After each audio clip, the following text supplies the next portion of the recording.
आज का वीडियो बहुत ही ज़्यादा खास होने वाला है बीएसटीसी और बीएड वालों के लिए। ऐसा क्या खास लेके आया हूँ मैं आपके लिए, ये यदि आप में जिज्ञासा है तो बने रहिए हमारे वीडियो में। आज की वीडियो में मैं आपको बताऊंगा ऐसे 5 पॉइंट जो आपके बहुत ही ज़्यादा काम आने वाले हैं।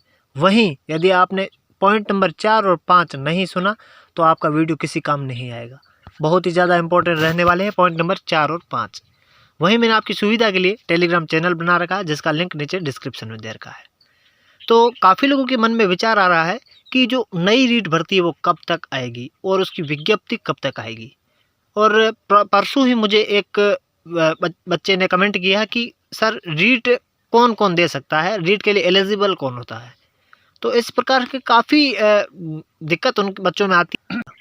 जो लेवल 1 के लिए जो क्राइटेरिया है वो बीएसटीसी में बीएसटीसी प्लस 12th, जिसने क्लास 12th प्लस बीएसटीसी 2 साल की है तो वो लेवल 1 के लिए एलिजिबल होंगे। वहीं रही बात लेवल 2 की, तो लेवल 2 जो क्लास 6 से 8 के लिए होता है उसके लिए बीए प्लस बीएड, बीए की जगह बीएससी हो सकती है, बीकॉम हो सकती है। मतलब आपका जो 3 साल का ग्रेजुएशन है उसके साथ 2 वर्षीय बीएड होनी चाहिए, या इसके अलावा बीए प्लस बीएसटीसी जो 2 वर्षीय डिप्लोमा है उसके साथ ग्रेजुएशन है तो भी आप अप्लाई कर सकते हैं।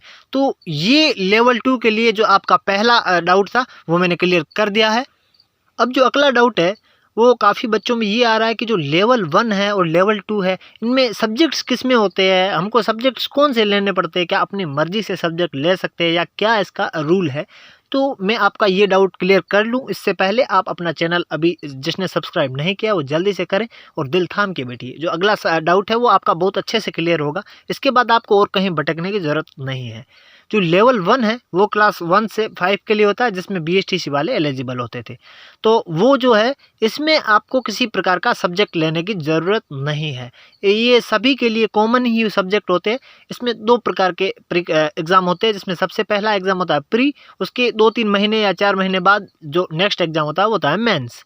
ये वही बात करें जो प्री है इसमें किसी प्रकार की नेगेटिव मार्किंग नहीं है, ये आपका क्वालिफाइंग एग्ज़ाम है जिसमें मिनिमम 60% आपको बनाने हैं। और वहीं जो मेंस है वो बहुत ही ज़्यादा कारगर साबित होती है सिलेक्शन के लिए। यहाँ पे नेगेटिव मार्किंग होती है 1/3 और आपको जो तैयारी करनी है वो एकदम प्री को ध्यान में रखते हुए मेंस को ध्यान में रखते हुए आपको तैयारी करनी है। अपनी रणनीति अपनी तैयारी उसी हिसाब से शेड्यूल करनी है। वही बात जो लेवल 2 है उसमें लेवल 2 में जो बच्चे आते हैं वो ग्रेजुएशन करके आते हैं, वो किसी न किसी सब्जेक्ट में ग्रेजुएशन करते हैं, इसलिए लेवल 2 वाले बच्चों को अपना सब्जेक्ट का चयन करना पड़ता है रीट में। तो रीट में जो बच्चे सब्जेक्ट का चयन करते हैं उनका जो प्री का एग्ज़ाम है वो क्वालिफाइंग सेम ही होता है, और वही जो मेंस का एग्ज़ाम है उसमें उनको सब्जेक्ट का चयन करना पड़ता है। और जीके के सवाल सेम आते हैं, बाकी सवाल जो है वो सब्जेक्ट के आते हैं। ये लेवल 1 और लेवल 2 के लिए जो डाउट था सेकंड, ये डाउट मैंने आपका क्लियर कर दिया है। अब जो तीसरा नंबर पॉइंट है वो काफ़ी लोगों के मन में ये आ रहा है कि जो रीट की तैयारी है वो कहाँ से करें, तैयारी कौन से प्रकार से तैयारी करें जो हमारे लिए पहली ही बार में सिलेक्शन के लिए कारगर साबित रहे। तो मैं आपको बता दूं, मैंने अपने नज़दीकी काफ़ी सिलेक्शन वाले बच्चों को पूछा, उनको देखा, तो वहाँ से जो कंक्लूजन निकला है तो वो ये है कि आप किसी न किसी गाइडेंस में या किसी कोचिंग से ऑनलाइन कोर्स ले लें। देखो 3 ऑप्शन होते हैं, एक तो होता है ऑफलाइन कोचिंग ज्वाइन करना, दूसरा होता है ऑनलाइन कोचिंग करना, और तीसरा जो होता है वो सेल्फ स्टडी होता है।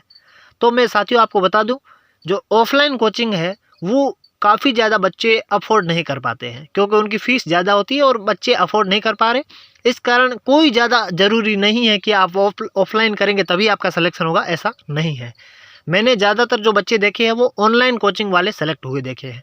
वहीं जो दूसरी बात है सेल्फ स्टडी की, सेल्फ स्टडी हम इसलिए नहीं कर पाएंगे पहली बार में क्योंकि सबसे पहले इस रीट रणनीति में आपको जो रणनीति बनानी होती है वो खुद से आप रणनीति नहीं बना पाएंगे क्योंकि इसका सिलेबस बहुत ज़्यादा बड़ा है। आप सेल्फ स्टडी से कहीं कभी ध्यान भटक जाता है, कभी मन पढ़ने का नहीं होगा, तो इस प्रकार से आप अपने रास्ते से हट भी सकते हैं। तो हम यहाँ अब जो ऑनलाइन कोचिंग है वो हमारे किस प्रकार से कारगर साबित हो सकती है। ऑनलाइन कोचिंग में ऐसा है कि अपन गाइडेंस में भी रहते हैं और हम एक शेड्यूल के हिसाब से चलते रहते हैं जिसमें हमारा खर्चा भी ज़्यादा नहीं लगता, ना रूम रेंट ज़्यादा लगता है। आप अपने घर पे ही रहिए या कहीं भी किसी के पास रहिए, कहीं रूम में रहिए, तो वहाँ ज़्यादा आपको ऑनलाइन या ऑफलाइन में जो फीस का अंतर है वो आपको बहुत ज़्यादा फ़ायदा पहुँचा सकता है। वहीं जो ऑफलाइन में मिलता है वही लगभग ऑनलाइन में भी मिलता है। आप अपना नोट्स बनाइए, आप अपनी कॉपी लीजिए, उसमें नोट्स बनाएं और उसका रिवीजन करें। ये आपको बहुत ही जल्द आपको सिलेक्शन दिलवा सकता है। रिवीजन और टेस्ट ये सिलेक्शन के लिए बहुत ही ज़्यादा इंपॉर्टेंट होते हैं। तो अभी के लिए ये अभी जो चौथा नंबर पॉइंट मैंने आपको बताया था बहुत ही ज़्यादा इंपॉर्टेंट है। काफ़ी लोगों के मन में आ रहा है कि जो रीट की विज्ञप्ति है वो कब जारी होने वाली है। तो ये इम्पोर्टेंट पॉइंट मैं आपको बता दूं, इससे पहले मैं आपसे ये गुजारिश करना चाहूँगा कि जिसने अभी तक चैनल को सब्सक्राइब नहीं किया है, हम आपके लिए इतना सहयोग कर रहे हैं, आप हमारा एक सहयोग कीजिए, आप हमारे चैनल को जल्दी से जल्दी सब्सक्राइब कीजिए और वीडियो लाइक करें। अब जो चौथा पॉइंट है उसका उत्तर हम दे रहे हैं। जो रीट लेवल 1 या रीट लेवल 2 जो रीट की विज्ञप्ति है प्री परीक्षा के लिए, वो लगभग इस साल के अंत में आपके आने के पूरे चांस है। लोकसभा चुनाव के बाद जो इस साल का लास्ट है नवंबर दिसंबर में आपकी प्री की विज्ञप्ति जारी हो सकती है। आप अभी से तैयारी में जुट जाएं और इसी की तैयारी करने के लिए जो शॉर्ट्स नोट्स किस प्रकार से बनाए जाते हैं, हम रात को 8 बजे लाइव आके आपको क्लास में बताते हैं। हम शॉर्ट्स क्लास लेते हैं जिसमें आपको पूरे एकदम निचोड़ जो होता है एक पार्ट का वो किस प्रकार से हम आपको दे सकते हैं। पूरी क्लास है तो नहीं ला सकते, पर जो आपको एक क्लास का जो पूरा निचोड़ एक कम समय में किस प्रकार दे सकते हैं वो एक हम आपको उपलब्ध करवाते हैं रात के 8 बजे लाइव में। वो आपको जो मन में डाउट था, 4 नंबर डाउट, मैंने कहा था आपको बहुत ही ज़्यादा इंपॉर्टेंट है कि विज्ञप्ति कब आने वाली है। तो मैं आपको फिर से बता दूं, जिसने नहीं सुना, बहुत ही ज़्यादा खुशखबरी है। विज्ञप्ति इस साल के लास्ट तक पक्का आने वाली है। आप अभी से तैयारी में शुरू हो जाए। वहीं बात जो पॉइंट नंबर 5 की है, तो पॉइंट नंबर 5, काफ़ी लोग ये पूछते हैं कि अब सर हमने मन भी बना लिया है सिलेक्शन का, तो अब हम पढ़ाई शुरू कहाँ से करें। ये बहुत ही बड़ा पॉइंट है जिसको मजाक में ले लेते हैं, लेकिन इसका जो निचोड़ है ये है कि हमने एक ये शेड्यूल बनाया है।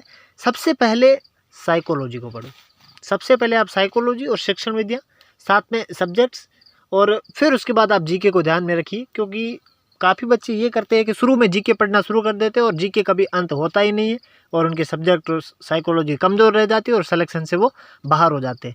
तो यहाँ जो सिलेक्शन का सबसे महत्वपूर्ण विषय रहने वाला है वो साइकोलॉजी और सब्जेक्ट्स रहने वाले हैं। तो आप ज़्यादातर फोकस इन पे करिएगा, साथ में जीके को पढ़िएगा और करंट अफेयर्स भी साथ में पढ़िए। ये आपका सिलेक्शन श्योर कराएगा। वहीं अब मैं लास्ट में और बता दूं, जिसने अभी तक चैनल को सब्सक्राइब नहीं किया ज़रूर से करें, ताकि ऐसी रणनीति, हमारे क्लासेस, हमारे टेस्ट सीरीज़ आपको इसी चैनल पे मिलेगी। ये चैनल रीट की सुविधा के लिए बनाया गया है, रीट वाले बच्चों की सुविधा के लिए। तो आप जल्दी से जल्दी चैनल को सब्सक्राइब करें, टेलीग्राम चैनल में जुड़े। मिलते हैं ऐसे नेक्स्ट वीडियो में। राधे राधे, जय श्री कृष्ण।